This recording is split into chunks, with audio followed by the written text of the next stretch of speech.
भरपूर आता स्मार्ट बीकॉमच्या मागच्या 5 बॅचेस झाल्या आमच्या. त्या 5 बॅचेस मधले सगळी मुलं साधारणतः कुणी 15,000 कुणी 18,000च्या जॉबला 18व्या वर्षी लागलं. तिसऱ्या वर्षात ही मुलं 3.5, 4, 5 लाखाच्या सॅलरी पर्यंत पोहोचली आहेत. पण हा एवढा मोठा म्हणजे कित्येक आदिती गावाकडनं आलेली होती. स्टार्टिंगला तिला वाटत नव्हतं की मला जॉब लागेल, पण 18व्या वर्षाला तिला 16,000च्या पॅकेजची सुरुवात झाली.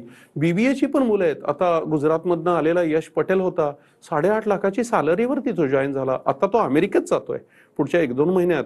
म्हणजे ही एवढी ग्रोथ झाली. कित्येक बिझनेसमनची मुलं आहेत जी सक्सेसफुली बिझनेस करतायत. लातूरची काही होती, पुण्यातली मिताली वाणी होती, आज ती सक्सेसफुली स्वतःचे बिझनेस करतायत. अगदी पटेल म्हणून ह्याचा पण एक आलेला होता येवल्याचा, तर तो पटेल पण आज खूप सक्सेसफुली फॅमिली बिझनेस हँडल करतोय. तर हे बदलाव आम्ही बघतोय. आणि नुसतंच छोट्या कंपन्यात नाही, माझी मुलं जगातल्या 3D डसॉल्ट कंपनी असू देत, ICICI असू देत, कॉग्निझंट, इन्फोसिस अशा टॉपच्या कंपन्यांमध्ये आज लीड पोझिशनवरती जॉब करतायत. ही जादू ह्या कोर्सची आणि त्या लेवलला मुलं पोहोचतायत.